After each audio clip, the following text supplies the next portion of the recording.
Hello there and welcome to a new day. This is AM Prime on WESN Content Capsule. I'm Keaton Shaw and thank you very much for joining me this morning. We'll go straight into the conversations and we're focusing on the economy and finances. Budget is due to be read on October 2nd. But conversations surrounding the minimum wage here in Trinidad and Tobago, well, that has really gained a lot of fuel recently. There have been conversations around the Caribbean within recent months over minimum wages versus livable minimum wages. But given the financial situation and the state of the economy, well, yes, an increase in the minimum wage is warranted. But could Trinidad and Tobago afford it? Well, to expand more on that conversation, I'm joined by economist and lecturer in finance at the University of the West Indies St. Augustine campus, Dr. Valmiki Arjun. Good morning, Dr. Arjun, and welcome to AM Prime. Good morning. Thank you for having me, and of course, good morning to all the viewers out there. Well, Dr. Arjun, there's certainly a lot of factors to consider when even speaking about the possibility of increasing the minimum wage. But could Trinidad and Tobago afford it? That has also been the bigger question. Your analysis of what has been suggested thus far. So, really and truly, these issues of wages and what wages are offered, be it in the public service or the private sector, it all boils down to two main things. One, the issue of poverty, which in my view has been largely ignored by the authorities for several years now. And two, the issue of inequality. And I just want to touch on the issue of inequality because I was, just before our interview, I was looking at some data that I got here. This is data in 2021. This is the most recent data set that we have.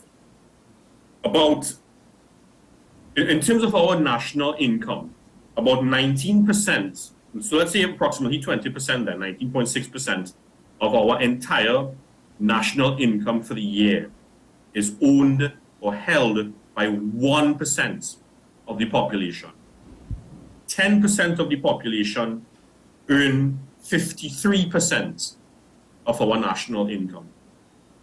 And the bottom 50% earn only 9% of our national income. Now, these are shocking figures. To tell me that 20% of our overall national income, the top 20% then of our overall national income is held by 1% of the population. That shows there is a serious degree of inequality in the distribution of wealth and income in the country.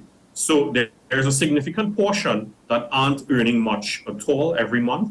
There's a significant portion that are struggling, and I know of this not just as an economist, but also someone who serves as the vice president of a business chamber, that there are many persons that are struggling every single week to buy basic food supplies, to buy basic toiletries, and the list goes on and on. So I do think from that standpoint, we've certainly reached a stage, especially given how sticky inflation has been over the last not just few months, but few years. We've certainly reached a stage where some form of increase is warranted. Now, while I will admit, giving a wage increase, it has to be just one part of a wider policy environment, one step then in a wider policy framework to lowering this income disparity, this income gaps that we're seeing in the country, and by extension, combating poverty issues. When we look at the data, you would find that in the last 5 years in total, prices overall in the country, on aggregate, prices in the country in the last 5 years would have gone up by about 18%. Mm-hmm. But what is the commodity that we consume the most of every single day? Of course, that's going to be food. And food prices in the last 5 years went up by a whopping 31%. Crikey. So the thought is that higher minimum wage is going to improve the purchasing power for those, especially in the lower income brackets, and help to improve their quality of life. The thought at the outset is that it increases in the consumer spending then, because they're going to have a higher disposable income, could then in turn stimulate further economic activities especially in the private sector. Now, it's been suggested that, of course, the expense surrounding any increase in minimum wage could be passed on to the consumer by business owners. And I'm glad that you broke it down that way in relation to inequality and poverty. But could we also say that productivity plays a key role in any increase in the minimum wage as well? Yeah, most certainly. You see, increasing the minimum wage is one thing, but all you're doing there is giving individuals in a certain income bracket a greater purchasing power. But the quantum of goods and services that are provided in the country is not changing. So the quantum of food, for example, in the country is not changing. It's not necessarily going up. Or if it is, it's not going up by a significant percentage. So whatever benefits that we could get out of an increase in the minimum wage largely depends on the extent of the minimum wage. If it is too high, especially one that businesses cannot afford, and if it's too high, meaning that it exceeds our overall productivity levels, then it could actually create more economic difficulties and offset the potential gains of a wage increase. So when the authorities are deciding on what this wage increase is going to be, and I'm sure this is what they are doing, apart from the rise in the cost of living, yes, that's certainly one factor that we've just spoken about, the authorities have to take into account whether any increase in any productivity and potential increases in productivity gains in the future, in the coming couple of years, whether if wages are increased by a greater proportion by these productivity gains, then they have to consider that, look, that is going to lead to increased inflation. So they have to strike a balance. The wage increase should not exceed any expected productivity increase. Mm-hmm. So if that were to happen, then that is going to lead to inflationary effects. And of course, a higher minimum wage, you can't escape it. It's going to lead to increased business costs, which can further produce inflationary pressures. The extent of it depends, again, on the extent of the wage increase. And it's quite likely that some businesses, or many rather, are going to look to pass these higher costs on to the consumer in the form of higher prices. Mm-hmm. And that, in turn, is eroding any real effect then in the purchasing power from the wage increase. So then how do you even find a balance? Increasing the minimum wage, yes, increases purchasing power. But also, as you just mentioned, if a minimum wage increase is even more than an increase in productivity, that pushes inflationary pressures, which in turn actually diminishes purchasing power. So how does one find a balance? Well, that's your answer right there. You just said it, right? The increase in you have to take into account the increase in productivity or the extent of the increase in productivity, and you just as a policy maker, you try to ensure that whatever increase you give, it does not exceed or does not greatly exceed that increase in productivity. Mm-hmm. That's perhaps the key factor in whatever equation the authorities are using at the Ministry of Finance to ensure that the inflationary effects will not be really felt or will not be anything really meaningful. So again, it's all getting that balancing act correct, making sure that whatever, and it's not just the productivity that we've seen so far. Remember, when you increase your productivity, it means that the rate at which goods, services, etc. are produced or are provided in the country is going up. So your overall supply then of quantities that you can supply in the supermarkets, in the various shopping outlets, in the various manufacturing outlets, etc., whatever food items, for example, that they're producing on a daily basis, all of that is going up. So the supply is going up as well. So if wages go up, but and the increase in the purchasing power allows them to be able to consume this increase in the supply, then you're fine. Then the inflationary effects should not be really that meaningful. But if the quantum of goods that you have in the country remain the same, but wages go up, so your purchasing power is higher, so therefore there's more demand, more people clamoring for the same amount of goods and services, then that, of course, is going to drive inflation. Prices are then going to go up. So again, it's all about that balancing act. increase the wage levels, yes, but not to the extent that it will exceed our overall levels of productivity. Dr. Arjun, just to digress for a moment, in my opinion, I think there is a labor market. Labor is available. I don't have the statistics on me to back up those comments. That's just an opinion. But beyond just that, are businesses here in Trinidad and Tobago in a position where they can increase productivity? Because that would include the purchasing of raw materials. We all know the issues associated with foreign exchange, even the ability to increase their output. Are businesses in a position to even think about increasing productivity at this time? Well, first of all, the economy is back on a positive growth trajectory. In the first quarter of this year, the economy overall, according to the CSO data, and that's the most recent data we have, it would have grown by about 3%.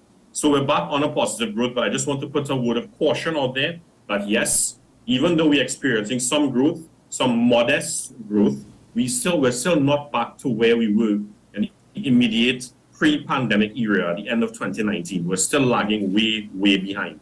So there's a word of caution that must be certainly seriously noted. And that being said, if you want to increase the productivity of your organization, of the business, and we've seen certain sectors, smaller sectors of the economy doing quite well. So, for example, I spoke about food processors.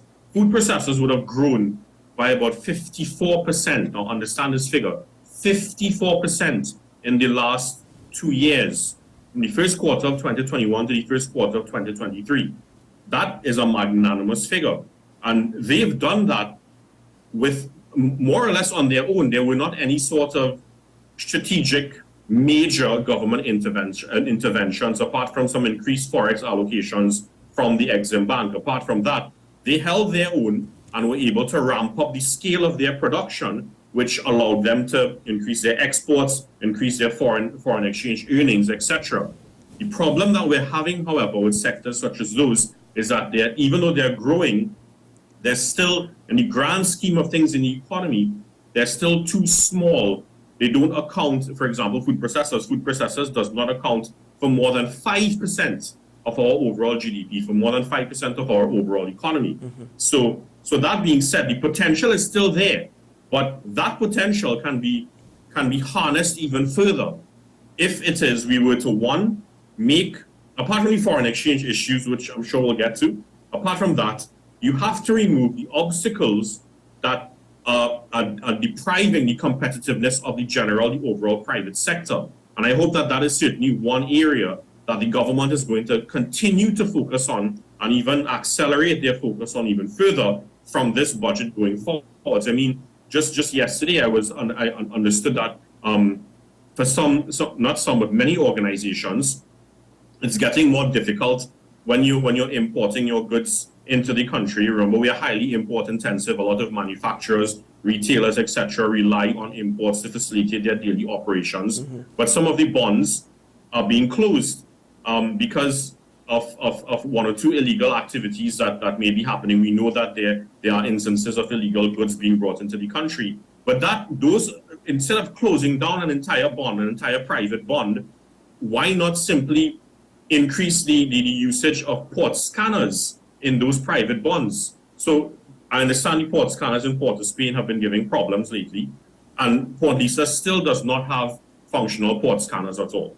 So really and truly, these issues like this, instead of ensuring that you have port scanners at the ports, not just at the public ones, but also at the private bonds as well, it ensures that businesses can access their imported goods, their raw materials, their machinery, etc., that are certainly necessary for their operations rather quickly, instead of delaying because you don't have access to scanners and they have to have manual checks, or a bond is shut down, so you have to go to another bond and wait lengthier periods, etc., or in many instances pay customs overtime or bond overtime, etc.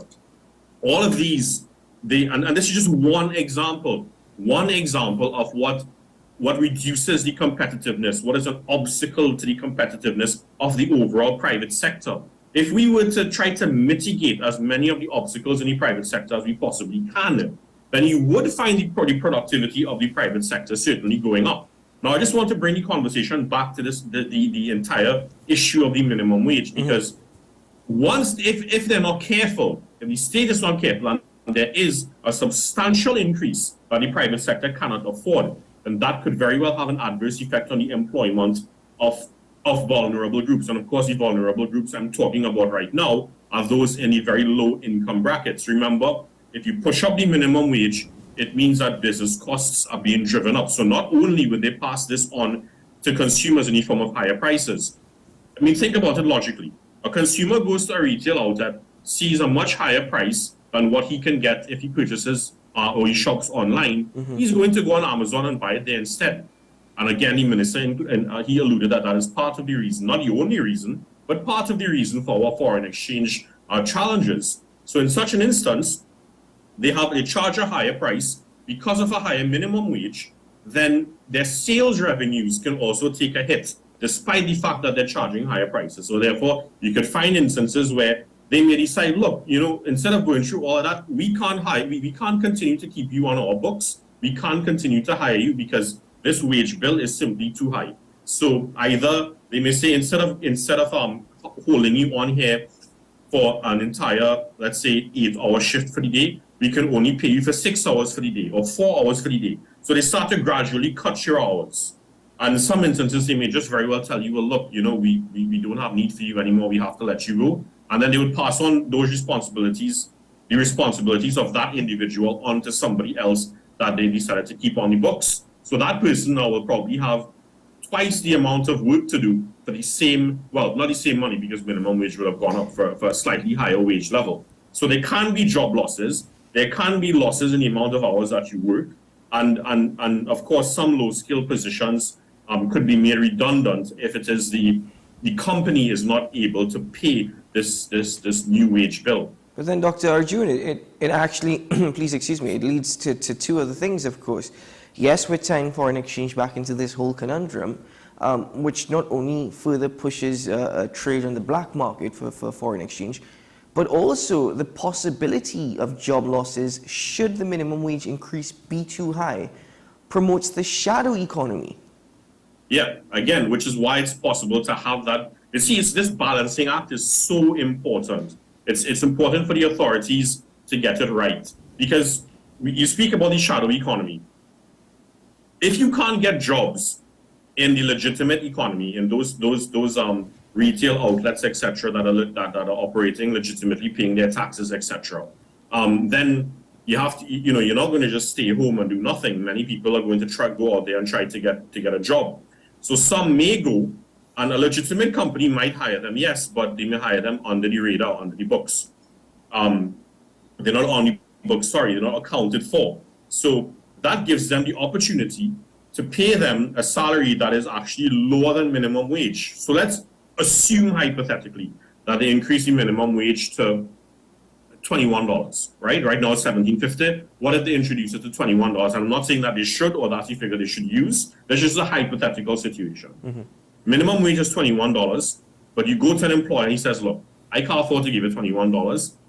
I'll give you $15. So it's even lower than what the minimum wage is right now. Those are real possibilities, and that does count as part of the shadow economy, of the parallel economy, because essentially what you're doing there is breaking a labor law by underpaying someone, and then others may opt to go to entities that are not registered at all, because those entities are more infamous for paying people far lower wages than what the minimum wage in fact stipulates. So if some of these low-skilled workers can't get jobs in the formal sector because of the hike in the minimum wage in these salaries, then yes, they're quite likely to go to the informal sector, to the shadow economy for jobs being offered a low salary, and that, again, violates the minimum wage law, but it also leads to a further exacerbation of activities in the shadow economy. It swells the activities in the shadow economy. Dr. Arjun, I think there's quite a bit more that we could get into, especially in relation to the Forex issues and Forex woes. But we're going to have to actually pause this morning's conversation at this point, given the time. But thank you very much for explaining to us this morning how crucial that balancing act is. If it's too high, if it's too low, what can actually happen, the possibilities. Appreciate your time, sir, and sharing this information with us. Thank you very much for having me. Have a great morning. You too, sir. Dr. Valmiki Arjun joining us this morning, stressing how crucial any balancing act is when considering an increase in the minimum wage. Also, productivity is quite an important issue that goes hand in hand with this. Yes, he spoke a lot about poverty and income inequality in Trinidad and Tobago, which we all know is an issue that has been plaguing us for years. Not able to fix it, actually, not able to really have true intervention to say we need to push for greater income equality. However, beyond that, productivity as well in TNT needs to increase, and though the economy has been on a positive projection, 3% this year, according to the latest information from the CSO, Dr. Arjun advised us that we should be very cautious when analyzing all the information that is coming towards us. But at this point in time, ladies and gentlemen, there's going to be a lot more conversations over the next 1.5 weeks as we lead up to Budget Day on October 2nd. But for now, we take a break, and when we return, we get into some more conversations. We'll be right back.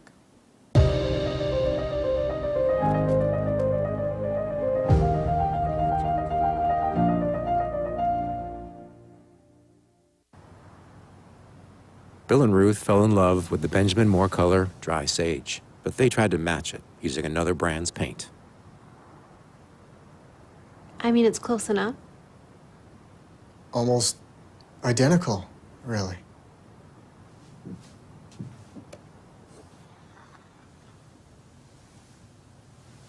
Yeah, there it is. Never trust another paint to be a Benjamin Moore color.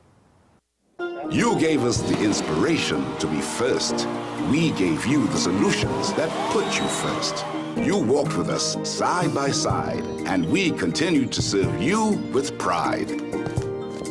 First Citizens celebrates with you 30 years of achieving dreams, shaping success stories, and painting brighter futures together. And together, we'll accomplish so much more. First Citizens, together, 30 and beyond. What's the best way to grab the attention of viewers? Please exercise more patience. You have to be kidding me. Doing what we do best. I'll say at the very least it's a conspiracy of laziness against the people. Join me, Keaton Shaw. And me, Sean Michael Small, for Talking Point. Weekdays from 8 a.m. to 9:30 a.m. We go in-depth on the trending issues and engage the most controversial newsmakers as we get them to account to the people for their actions. You can't go to the government with nothing. You can't go to cabinet with an empty hand, with a wish. I'm glad that we're having this a sober, mature discussion. In the present situation, I expect a continuation of the chaos. Join us for the discussion, Mondays to Fridays, only on WESN, the content capital. The issue, the continued rise in the price of flour and its impact on the cost of living in Trinidad and Tobago. How should we go about it? I want to ask you, what has been revealed to you about the state of vulnerability in the country because of this exercise and because of what we're going through? Is the government losing the war on the vaccine front? The discussion should revolve around the common good for the greatest number of people in Trinidad and Tobago. How do we inculcate a sense of respect and regard for people who may not be of your own political ilk or persuasion?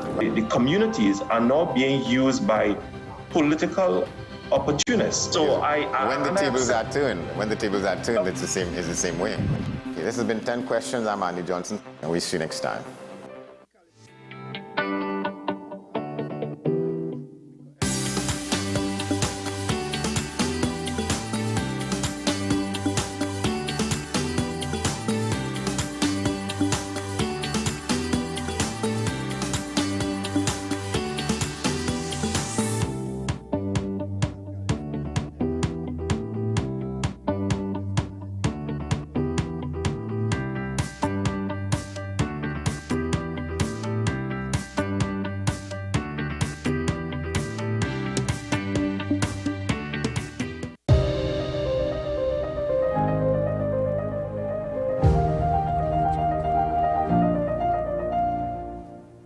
I think a lot of people now more than ever taking a look at things very closely, and even for those who could afford to retire. I'm hearing now people saying, I can't afford to retire.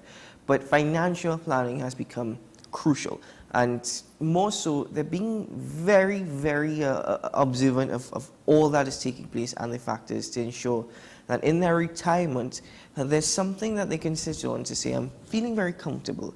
But oftentimes you think about it and you know, what about Calypsonians? Calypsonians who are pushing Trinidad and Tobago to the world, soca artists who are promoting TNT's culture. What about retirement planning on their part? Well, I'll tell you what, TUCO is actually doing their part. And this morning I'm joined by Mr. Ainsley King. He's the president of TUCO. In fact, he was re-elected a couple of weeks ago, and he's joining us this morning. Hello, sir, and welcome to the program. Good morning, and it's my pleasure. You know, it's always a pleasure, you know, chatting with you guys. Well, sir, thank you very much. And, you know, as we were speaking off air, there's so many things to consider when speaking about any retirement plan for any individual, but more so in relation to Calypsonians. What are TUCO's plans? In fact, what is TUCO doing in respect to that particular conversation? Okay. Well, you know, we hear the conversation all the time, and then I know the spotlight is on TUCO because from time to time Calypsonians pass, and then we recognize that they, you know, they're always in need of some kind of support at that last moment, you know. But from my viewpoint is that there are some things that is an individual responsibility, like brushing your mouth, taking a bath, thinking about your well-being for tomorrow. You're working, you're getting money, and how you use that money, how you manage that money will determine what happens to you tomorrow. Because if you plan properly and you put down money for retirement, you put down money for your children education, you put down money, and that is how it's supposed to go, you know. So I am saying that to begin with, I have to be bluntly honest that there are some responsibilities in life that is an individual thing, and if that is not honored, what will happen is exactly the results that you see from time to time with some of our people. And I know it's not just for us, because once proper management of money, time is not put in place, you will have a similar impact. Because for example, a man's health. If a man intends to live as long as he could live and as healthy as he should, there are certain disciplines that have to be honored, and that is an individual thing, because you'll have to know what to eat, exercise. Make sure you exercise to keep your body moving. Make sure you eat proper to keep yourself healthy. And if that preventative measure is ignored, what will happen is that the end results will be negative. But where TUCO is concerned, we could only do our best. Mm-hmm. But the reality is that the best way forward is preventative measures, and that will have to come through education to our people. Before, you know, we'd have a lot of in the past that you could see, well, people haven't been preparing for certain things. But in moving forward, we will have to pay attention to these things as we move forward. Mm-hmm. Well, you know, as you said, you have to speak blunt. Is the mismanagement of finances and financial resources something that is widely associated with Calypsonians? Because you often... Well, of course, you see, Calypso have a lifestyle, you know. Everybody in Calypso, plenty people believe that a drink is a necessity. Plenty people believe a smoke is a necessity, like it's part of the job. But in the true sense, you know, I mean, it is bad to your health, and that has nothing to do with the ability to function as a Calypsonian. And I think that people need to become more aware of these things, because if you're not living healthy, you are going to find yourself not being healthy at the end of the day.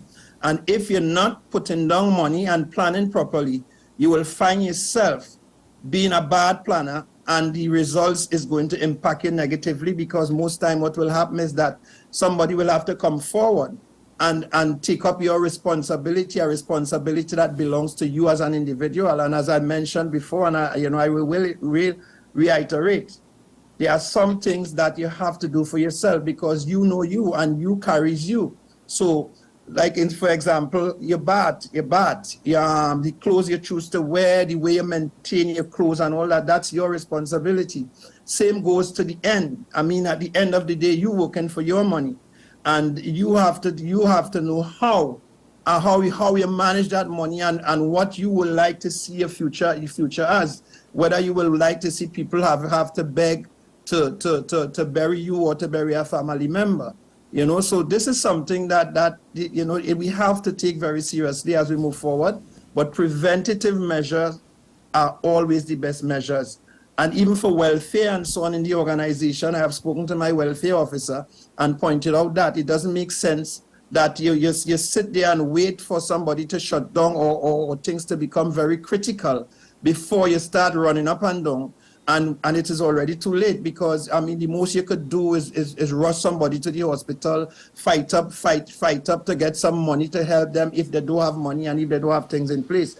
But I mean, the best way out is to keep away from meeting to those points, right? If you could live healthy, do your exercises, make sure that you keep yourself fit, make sure you keep yourself healthy in every possible way, eat the right foods, do everything within your power to stay a healthy person, then for sure you will be evading or escaping that period of fighting to wear Pampers or the coffin there waiting for you because of your style of living. And it definitely doesn't make sense. But we at Tukodo, we are more looking at the estates of Calypsonians because you see, ignorance is a different thing because a Calypsonian might be practicing and they have all the copyrights when they pass and so on. We see it as a responsibility to educate other family members so that they could continue collecting royalties and continue protecting the estate. And hence the reason we have this project for Calypso History Month, the Legends Legacy, where we have some of the greats of Calypso like Black Stallion, his nephew, not nephew, his grandson. We have Merchant son, which is Second Star. We have Charlon Bailey, which is Shadow's son. We have Sheldon Blackman, which is Ra Shorty's son. And we also have Karen Ashe. We are going to put them in a concert style to perform the songs of the parents and of the parents and grandparents. And the intent is to keep that estate, alive, where we could have these people from the bloodline performing these songs of their grandparents or their fathers and mothers and that kind of thing. Because we see the importance of making sure that the estates of these Calypsonians live on, because these names that I've called just now have done some wonderful work. And we believe, because we see the Jamaicans doing it, Peter Tush, we see culture, the culture of the guy who was in culture, his son, and they are performing their father's song across the world in concert, from concert to concert, and keeping the music alive and even giving people the opportunity to see live performance after the passing of these great artists from Jamaica and some other parts of the world, So we want to encourage that. The legacy of Calypsonians, we want to make sure that the family members could continue making money off of these estates. So if we speak, Mr. King, if I may just interrupt, if we speak about preventative measures, are you suggesting that for some veteran Calypsonians, it's really just too late? This is something more for the younger artists No, I will not say that. Well, yes, you're correct to a point, but it is never too late. I mean, every chance you get to correct things or to make a difference, sometimes you could give yourself a few seconds, a few minutes, a few days, a few months, maybe a few years to live longer. But if you ignore it totally, then that's a great problem. But I do understand you to a point. To a point, it may be too late. But we cannot look at that. We have to start, and we have to start now. Mm-hmm. So who is already across the line? Well, you know, that is sad news, but we have to start now, and we definitely intend to start, because it's time to see an era of prosperity and expansion in this organization, and that is our target as we move along.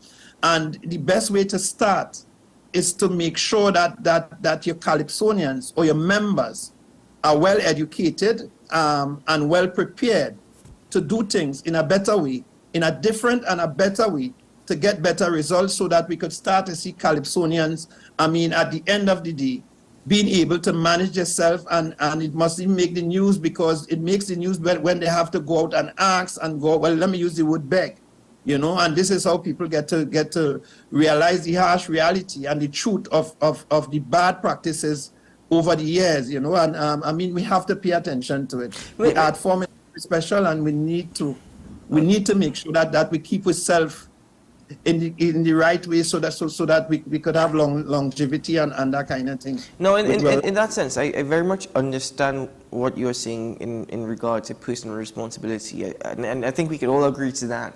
That certainly is a must. However, we speak about TUCO's responsibility to Calypsonians and to its members. Does TUCO have things in place such as pension plans, such as health plans, or even an insurance policy?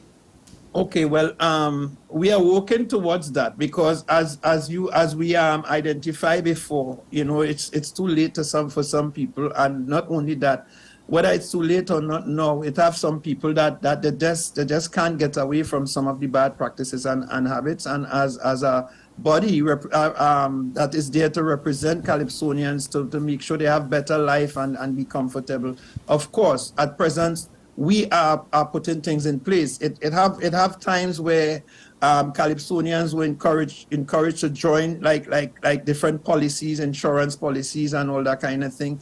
But we even saw a very negative response towards that in the past. But again, we have to continue. But we continue to plan, and definitely we intend to put things in place and to continue working along with the Calypsonians to make sure that we could correct these problems as we move forward. Now, another issue that I would raise, I know you can't answer for everybody, but is part of this problem, perhaps, as you said, personal responsibility, Calypsonians not necessarily contributing to NIS?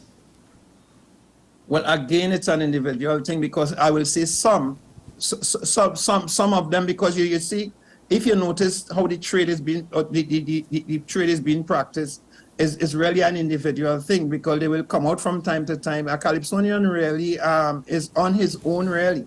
Yes, we have the organization, but at this up to this point, what we continue to do is to provide for them as much as possible by producing different events to facilitate them. And when you look at it, sometimes the amount of Calypsonians we have is not even sufficient. So the Calypsonians are really on their own. Is like a self-employed job, really, you know. So and that explains why it is that, you know, management of their life and everything needs to be paid attention to, because it's an individual thing so far. But from time to time, we get assistance from the government. But with this new executive going forward, we definitely have to organize and put more measures and structures in place to assist the Calypsonians as we go along. But you know how life is.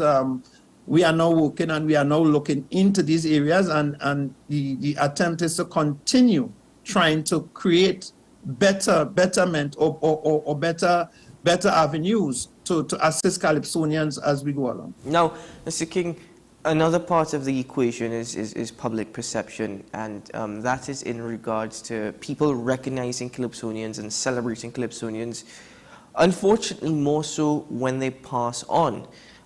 In that sense, though, is Calypso, is that a rewarding field financially? Is that financially rewarding? Are people actually reimbursed and recognized for their talent whilst they're actually alive and performing, rather than this recognition when they're deceased? We see plenty of that. And again, as we move forward, we will have to try to give recognition to people, you know, while they are wrong, to enjoy it, because we hear it over and over, and it's really it's really not a nice thing, you know, to really start celebrating someone, you know, when they are not around to actually witness it or get the experience to really celebrate it. So that is something that we have to look at, and as I said, you know, it's just a matter of trying to create better organization, and the conversation here are hoping, well, not hoping, but it definitely will contribute to us attempting to improve things as we go along, you know. So I mean, I see this morning as a very healthy morning, and I thank you guys for calling me out, because the more we have these discussions is the more that the conversation will raise out there. But I think the time has come for us to really do our best to lift this art form and to reignite the magic of Calypso, because back in the days, I mean, the results back in the 70s with Roy Lyon and Kitchener and these guys, when they went across to England, a lot of work was done for Calypso. As a matter of fact, Calypso got the opportunity to be recognized universally, you know, I mean, and that was a very good work. But we now have to try to reconnect and reignite the magic, and not just there, but in every proper sense, and start an education drive to help Calypsonians to adopt better lifestyles. Mm-hmm.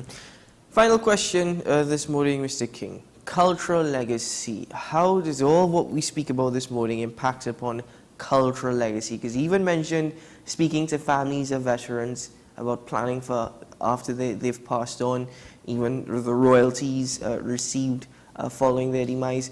I mean, how does all what we've discussed this morning impact upon cultural legacy? No, but so far, most of the discussion, I mean, so far, you know, it have been impacting negatively. But again, I have to point from this point on.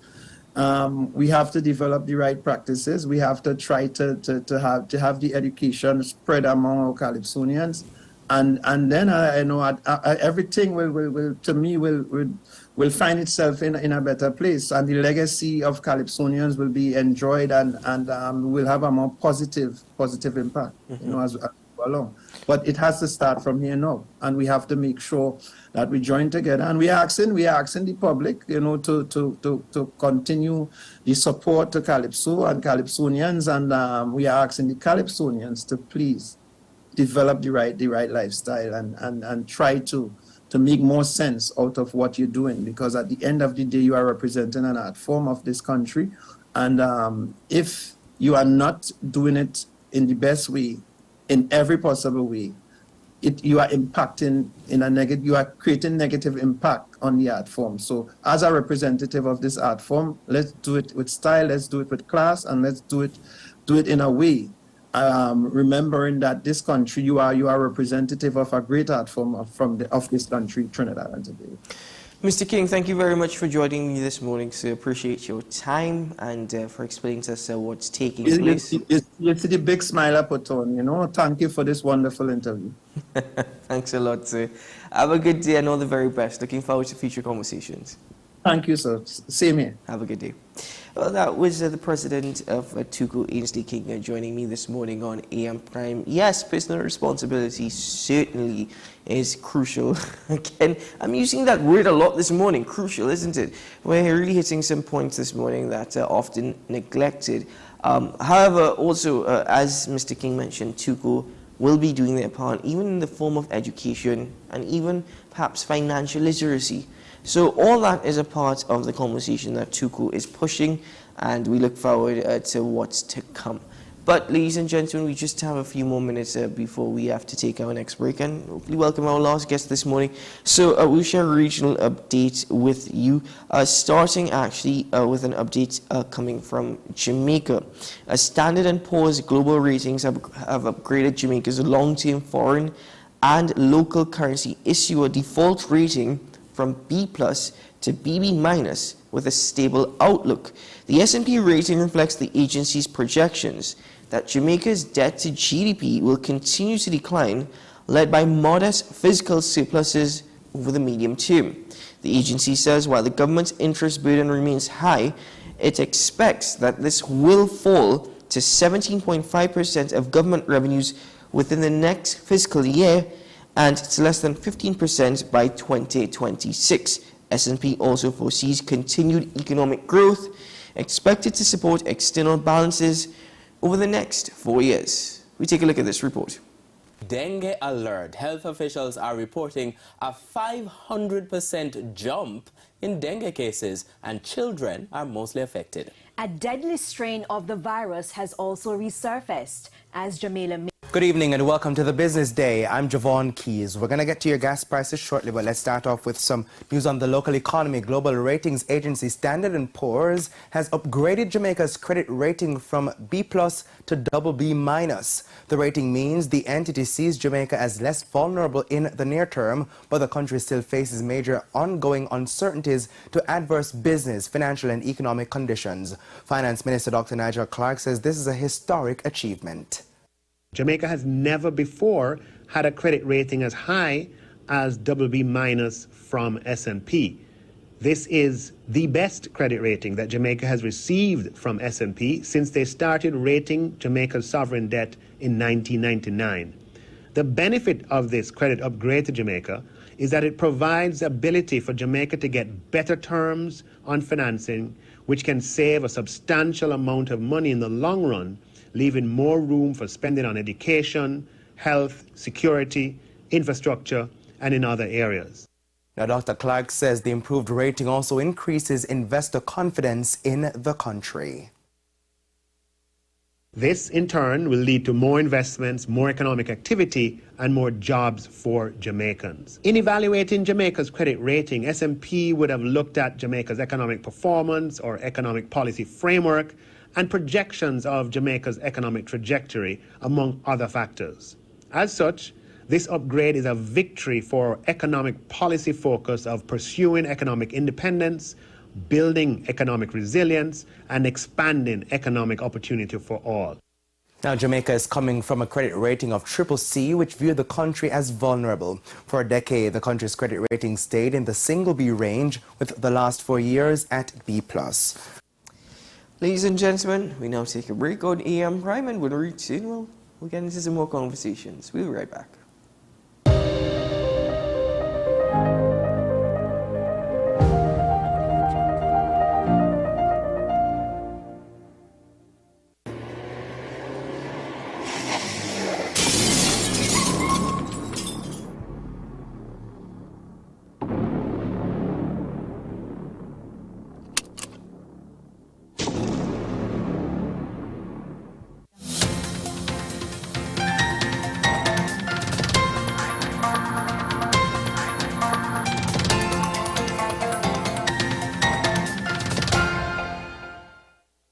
Here is the WESN News on the Hour. I am Sarah Ali. Thanks for joining us. Here are the headlines. Public Utilities Minister urges water conservation amidst severe drought conditions. St. Mary's College physical education teacher passes away on school grounds. Union slams Massey stores for unjustified layoffs of front-end supervisors. And internationally, YouTube suspends Russell Brand's channels from making money. Now for the details. Public Utilities Minister Marvin Gonzalez is calling for people to manage their water use, as he warned that the current hot spell is leaving dams and water reservoirs facing dry season conditions. Gonzalez, in an interview, said the hottest reservoir in Valencia had been the hardest hit by the heat wave. He said WASA already reduced productions from 8.5 million gallons of water to 7.5 million gallons of water because we are already seeing a drop in the lake level's long-term average, and to ensure the dam and the reservoir remain at a safe level, WASA had to cut back production. A 55-year-old physical education teacher at St. Mary's College was found unresponsive on the school's compound on Monday afternoon. Police said officers of the Port of Spain Division were called to the school at around 5 p.m. after one of the teachers, Joel Garcia, was found in a room on the western side of the school. Garcia had earlier complained of feeling unwell and had chest pains. He was taken by ambulance to the Port of Spain General Hospital, where he was pronounced dead. No marks of violence were found on Garcia's body. President Ermine Meade, speaking at a press conference held at the union's headquarters on Rushworth Street in San Fernando, has strongly criticized Massey stores for what she deems as unjustifiable layoffs. The retail giant recently terminated 9 front-end supervisors from various branches. Meade highlighted that the affected employees were primarily single mothers, singled out by the supermarket chain as surplus to their front-end operations. She noted that the retrenchments comes as Massey Holdings, the supermarket chain's parent company, reported a profit after tax from continuing operations of over $514 million for the 9 months ended in June 30th.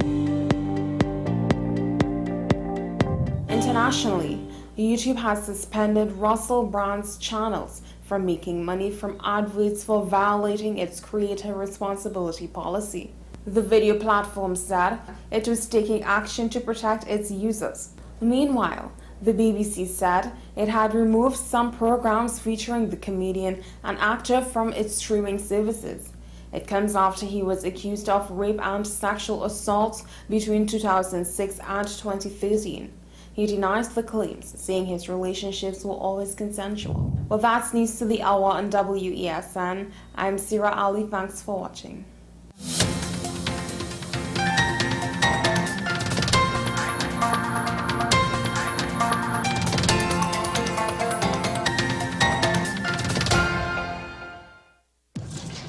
We exposed 5 strangers to KFC's delicious chicken to see if any time could be KFC time.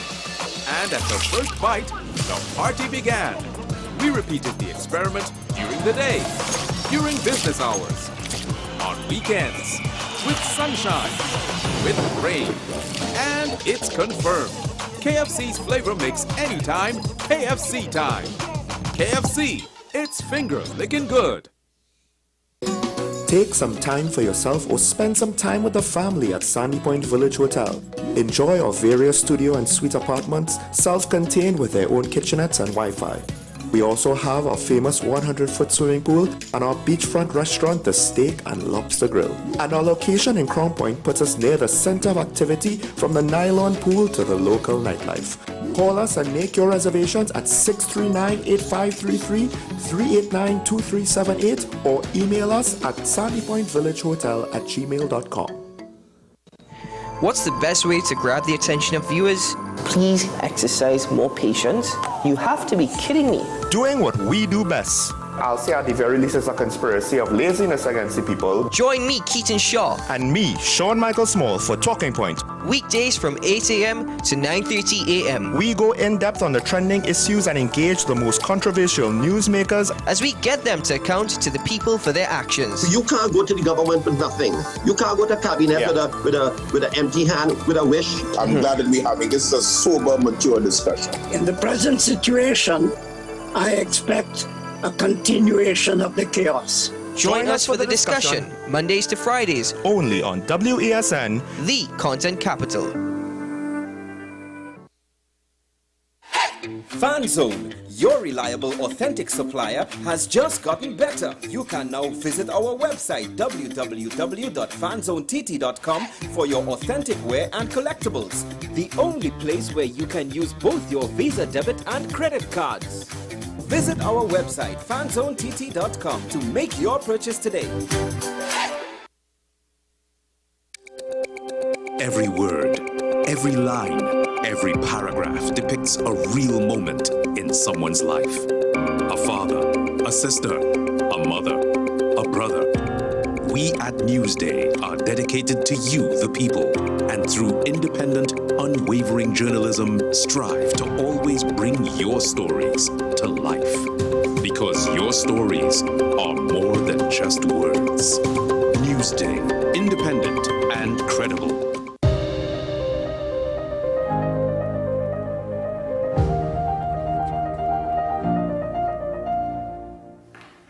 Welcome back to AM Prime, ladies and gentlemen. So, last week, we welcomed Chase. Yeah, Chase the Kobo. Chase the Kobo, I bored to death, and I'm so sorry. Yeah, the black vulture. Sorry, I've been corrected. Yes, we have to stop. Yeah, you know why? Let me just introduce my good friend alongside me, the founder of the El Socorro Wildlife Center, Mr. Ricardo Mead. Good morning, sir. Welcome back. Good morning. Thank you for having me, and thank you. Good morning to all our folks out there. Hope you're having a wonderful Wednesday. It's Wednesday. It's Wednesday. It's Wild Wednesday. Wild Wednesday. And yes, thank you for correcting me as well, because I know we had that conversation last week about we need to remove this term, Kobo. Yeah. It's black vulture. Call them what they actually are. It's wrong and it's stigmatized, so let's do the right thing. Let's say the right thing. Let's act the right way. It's a black vulture, and it's an essential part of our ecosystem. Which is why you're back this morning, because we're continuing the conversations about animals who are crucial to our ecosystem. Yeah. See, it seems like what the problem here in Trinidad, we have too much. You have too much of something, you don't appreciate it. Okay? You know how your friends come down from Canada and they're stuck on the beach, they don't want to go anywhere else? And for us, like, we'll go on the beach, we'll come back, we'll do that. We have too much. Too many beaches, so many options. Trinidad, Tobago, all about the place. So we don't have the appreciation for it. So people in the cold, they appreciate that. We have so much diversity in Trinidad. We hardly know them. Yeah. We don't appreciate them. So our role now is, how do you get, again, someone to love something that they don't know about? Education and awareness. Education is always the key moving forward. So we want to move forward. We want to stop destroying our biodiversity, which is important for all the things that we have here in Trinidad. We don't understand that. So we're going to try to teach people about the animals we have, the wildlife in particular, and their contribution to the ecosystem, and in the end of it all, to human beings and our survival as Trinis. So the joke is, Ricardo, me, Donna Karim, and Jeremy Beecher, and the rest of the team are all crucial to our ecosystem as well. Well, yeah, we all are. Even the worst person amongst us, by what they do, causes the rest of us to react in a particular way. Life is all linked. Life is all linked. So we can never separate ourselves thinking that we're an island and we're insular. Everything links up and connects. What happened in Japan many years ago affected us here in Trinidad. What's happening in the US is affecting us here in Trinidad. What's happened in Ukraine affected us here in Trinidad because we pay more for doubles. You never even think about it that way, but it's all linked. Everything is linked. What happens to the vultures affects the health of people. Yes. Everything is linked. And, you know, I found it very incredible, not to digress too much, but last weekend it was a fact that played on my mind, the link between black vultures, or vultures on a whole, and diseases in Africa. That was most amazing. But also the fact that their stomachs are 99%, I think you said, acid. Yes, it's powerful. It's powerful stuff.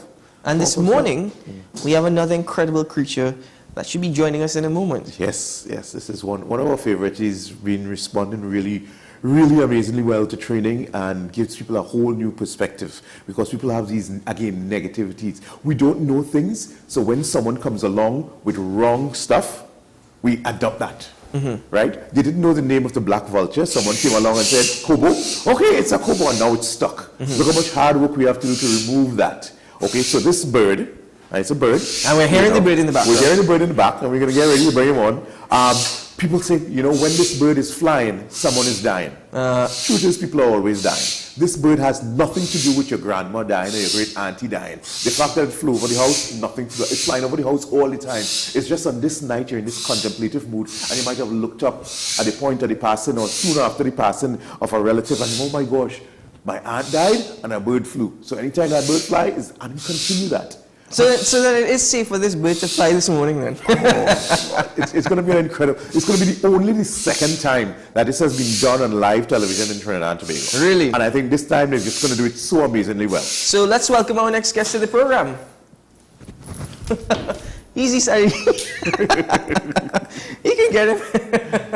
Right. Let's grab him right back here. Hold on 1 second. Just.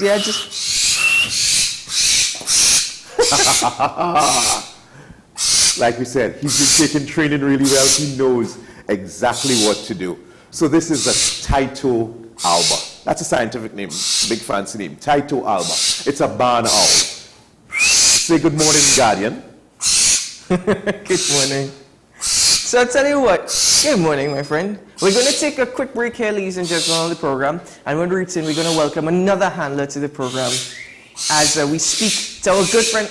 He's having fun this morning.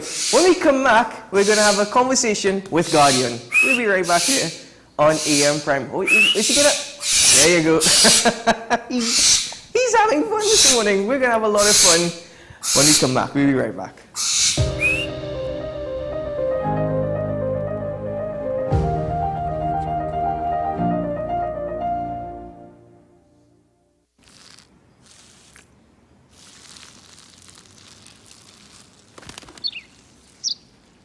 maybe he landed here totally by coincidence. But if by chance he's admiring your fresh coat of Benjamin Moore soft sky blue, well, that's a pretty high compliment. Coming from an expert. Let the home store turn your house into a home you love. Get everything you need to give your home that special look and feel. We offer household items, lawn and garden, paint center, hardware, plumbing, lighting and electrical, toys and storage solutions. 5 convenient locations: 6th Avenue Barataria, The Falls at Westmore, Pennywise Plaza Shoguanas, C3 Center Branch and C3 San Fernando. Check out our Facebook page for more information and come visit us today. The Home Store. Turn your house into a home you love. From Maracas Bay to Arapita Avenue and Piaco, Richard's Bake and Shag brings the world's most popular fish sandwich closer to you. Open daily at all our locations.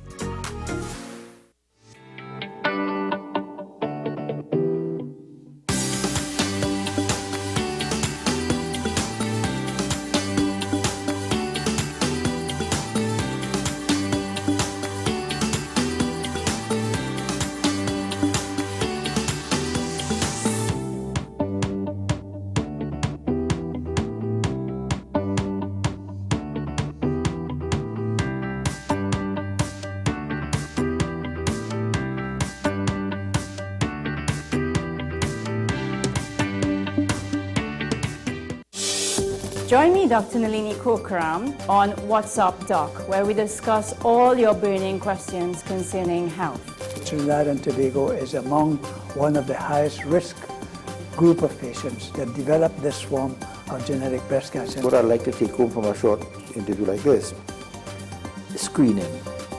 You must screen. Because it's silent. It's silent. Yeah. And because it's silent, you don't know it's there. What's Up Doc, every Tuesday and Thursday on WESN, Content Capital.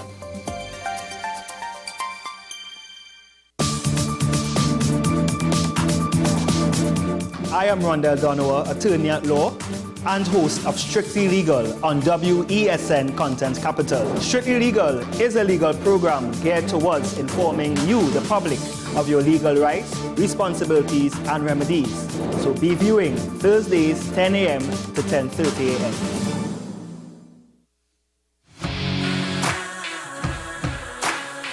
Every day, we communicate through stories. Stories of ourselves, our challenges, our goals, our experiences, and our aspirations.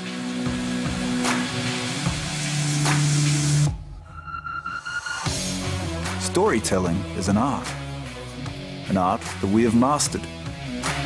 WESN Film Studios comprises a collaborative team of experts with extensive industry experience locally, regionally, and internationally.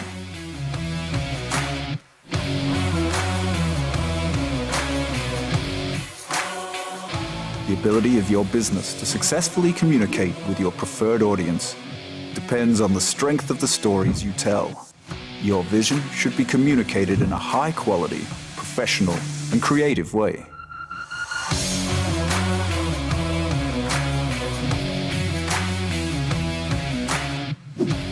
From concept to post-production, advertising to film, multi-camera productions, live events, streaming, and virtual conferencing, we are WESN Film Studio. Let your own unique voice be heard and your vision realized. Call us today at 628-5835 for your next production.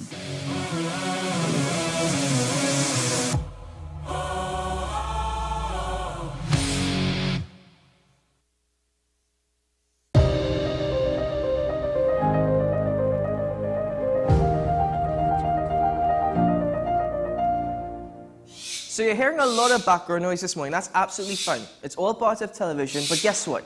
Chase is, in fact, there you go. Good morning. This is Guardian. Guardian is a barn owl. Tell us more about barn. By the way, let's welcome also handler Jeremy Baker. He is a trainer And he's helping Chase actually be more friendly with us this morning.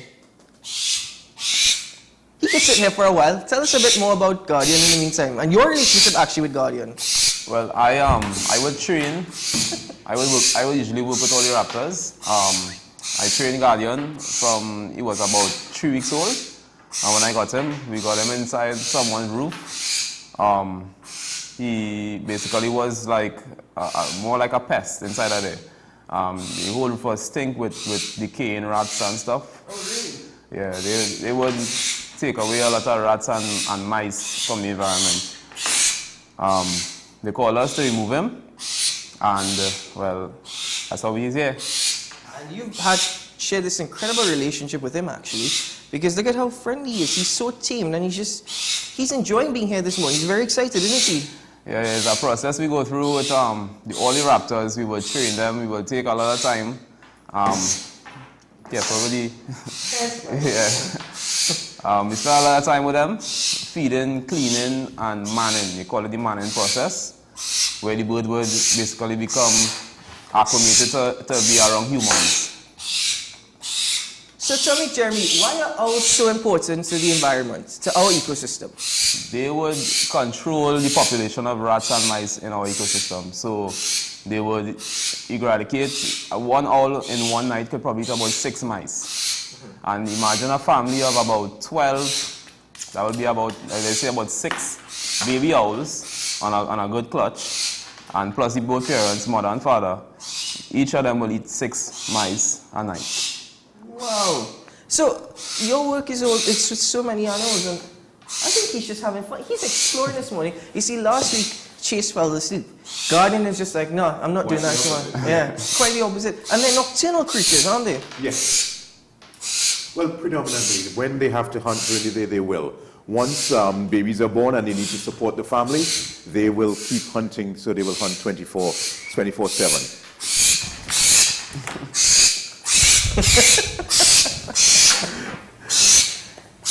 Why is it that it's so important?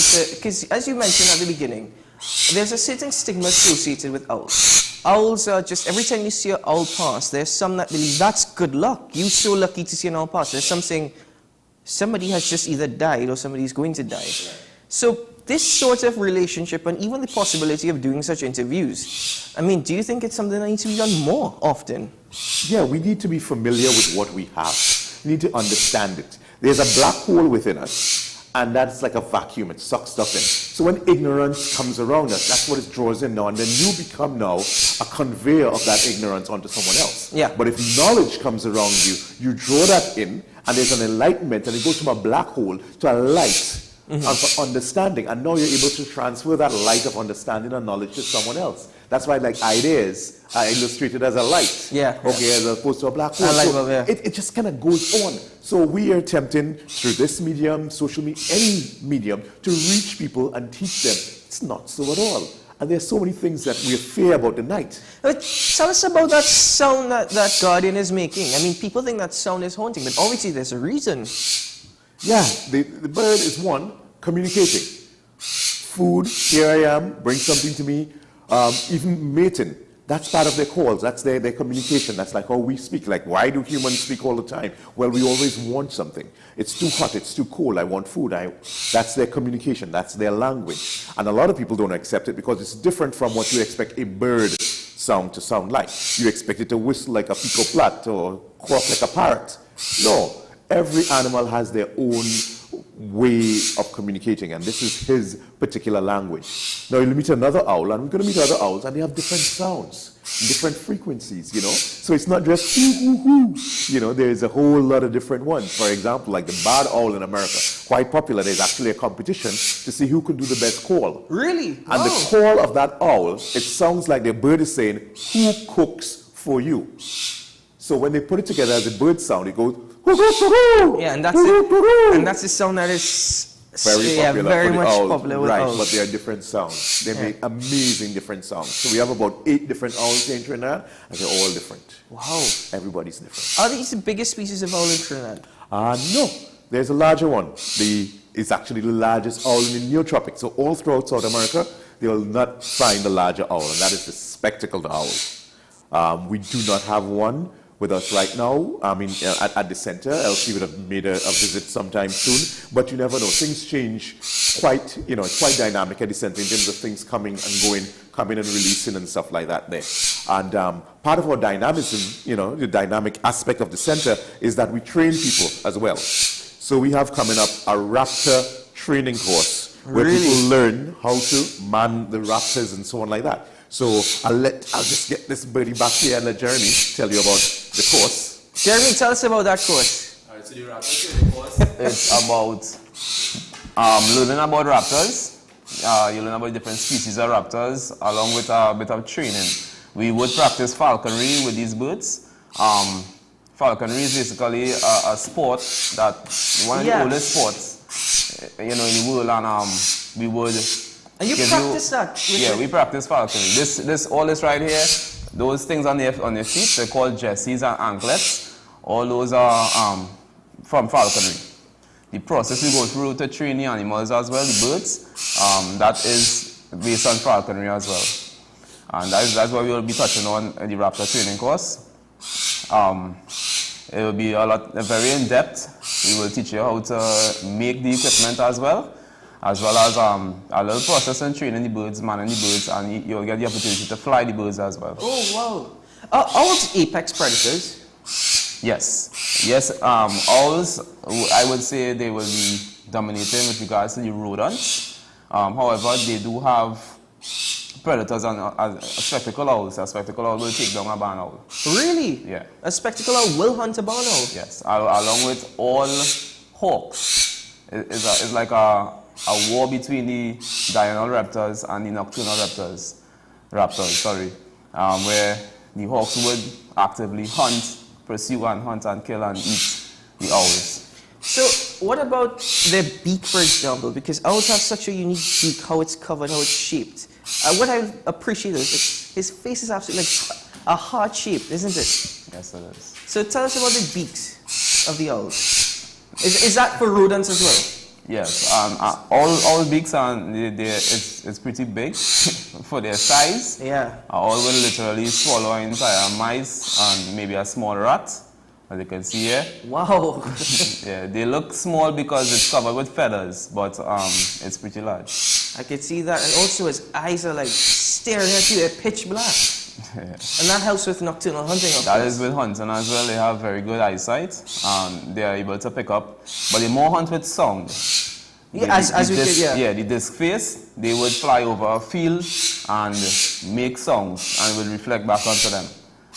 They would hunt with sound, listening for the little cracks and little critters crawling in the bushes. And after, when they find a song, they would hover over that spot and dive down into it. If you look at their feet, owls are the only birds, the only owl species, barn owls, are the only ones that is not booted. So they don't have feathers going all the way down to their talons. That is because of when they dive into the fields, those feathers will become ruffled when they're grabbing onto their prey and such. Because of the way they hunt is the reason for that not having those feathers there. Barn owls are the only ones that don't have feathers on their feet. Owls on a general, barn owls. Or barn owls in particular, wow. Yeah. And as with all birds, you don't really see their ears, but how do they hear? Where does sound go to? Okay, so the ears are hidden under the feathers. Barn owls in particular, their ears are asymmetric. So one is a bit higher than the other. And that is, we have ears on both sides of our faces, just like the barn owls. And that is to get to determine where the sound is coming from. But a barn owl is asymmetric, one is higher than the other, so they can determine the height and how far away and how the depth as well of the sound. So they can pinpoint sounds very much more accurately than humans. And tell us about, because I know you mentioned how you met Guardian here. But I mean, Guardian, when you would have met him, was wild. I mean, maybe he was accustomed to humans because of where you found him. But how have you been able to build up such a close-knit relationship? He trusts both you guys so much. Was that very difficult to do? Yeah, with consistency, with these raptors, everything is possible. So you build this relationship, you learn the animal, and you work within their strengths. So you wouldn't try to, like barn owls will fly in open fields, you wouldn't try to make it fly through a forest area. Yeah. So you work into their strengths. So with any raptor, food is the main thing. So as long as you provide them food, they will always love you. Certainly. Well, Guardian, it's been great meeting you. Thank you for joining us. You were a bit more lively this morning. In fact, if anything, you probably would have woken up all the viewers this morning with our wonderful sound. He's just saying hello. He's just saying goodbye. Mr. Mead, it has been a pleasure once more. Thank you and to the rest of the team. To Jeremy here, who is doing falconry. That is quite amazing. I think that's something that we're going to have to bring the cameras to see sometime. Yeah, we do a lot because once you have the animals that can be released and become animal ambassadors, we need to be able to utilize them and to give them the opportunity to fly, to hunt, to use their bodies the way they would naturally, so that it keeps their mind focused also. Is there any difficulties, releasing an animal of which you've just grown so close to? It's always a bittersweet moment. It's like sending a child off to college in a foreign country. You know it's going to be the best thing for them, but you always worry about the crime rate and if the phone's going to work, if there's going to be an earthquake, or what about a bushfire, there's wildfires in Canada, and there's so many things that go through your mind at that point in time. But you feel the confidence that you would have done your very best to prepare that animal for that moment. So the moment is here. So sweet to go, bitter like there's still a concern, you know. And it has happened where people have released animals and other animals have attacked them and so on. But that's sort of okay, that Mother Nature is taking her toll. The part we fight against is when humans inflict such a heavy toll on the wildlife to the point where we push so many animals to the brink of extinction. So this is what we're trying to stave off by just helping one at a time towards that point. Which is why all the work that you guys do are absolutely important. But I want to thank you very much, guys, for joining me for another Wild Wednesday. We had Guardian the Barnor with us this morning. I think we did a slightly better job today. He didn't fall asleep, so. Yeah, well, falling asleep is not his thing at all. He wants to fly around, hop around, and find something to eat. So he's really a great ambassador, and the people love him in the interactions out there. So folks, again, the Raptor training course, you can find us on our social media pages, ECWC_TT, that's the El Socorro Center for Wildlife Conservation _TT. We're on Instagram, we're on Threads, we're on Facebook, we have our website. Reach out to us. And if you can't, just Google wildlife rehab in Trinidad and Tobago, and I'm sure we will pop up there on your search. So you can reach out to us for whether you have an animal emergency or you'd like to participate in the Raptor training course. Certainly. Well, gentlemen, thank you guys very much for joining me again this morning. Thank you for having us. Ladies and gentlemen, this has been AM Prime. Do have a great day ahead. We'll see you. Well, we'll hopefully welcome Mr. Mead, and who knows next week what else he has in store for us. But until tomorrow morning, I'm Keaton Shaw. This has been AM Prime. We'll see you. Bye-bye.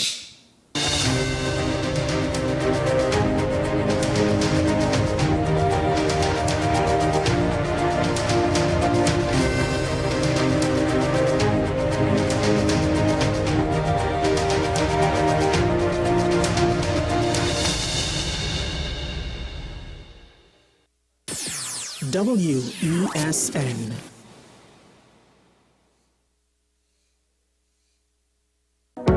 I'm Andre L. Batiste, and you're watching WESN, the content capital.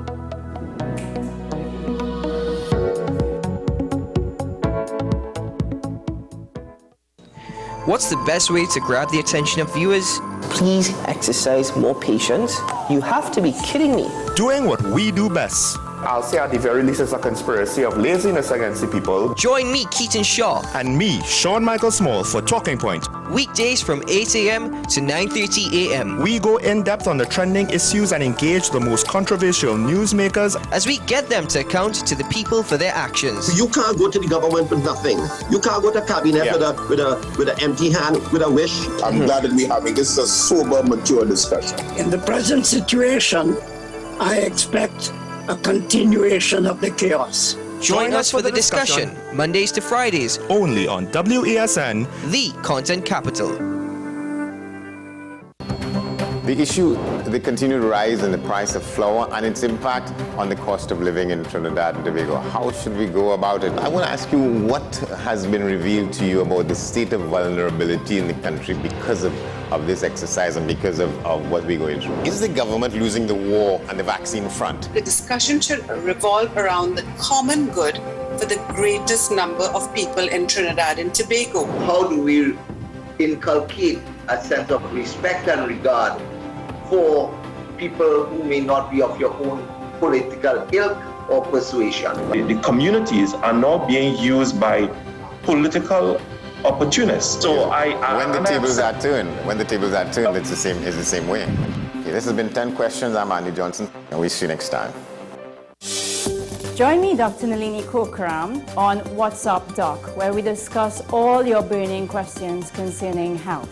Trinidad and Tobago is among one of the highest risk group of patients that develop this form of genetic breast cancer. What I'd like to take home from a short interview like this, screening. You must screen. Because it's silent. It's silent. Yeah. And because it's silent, you don't know it's there.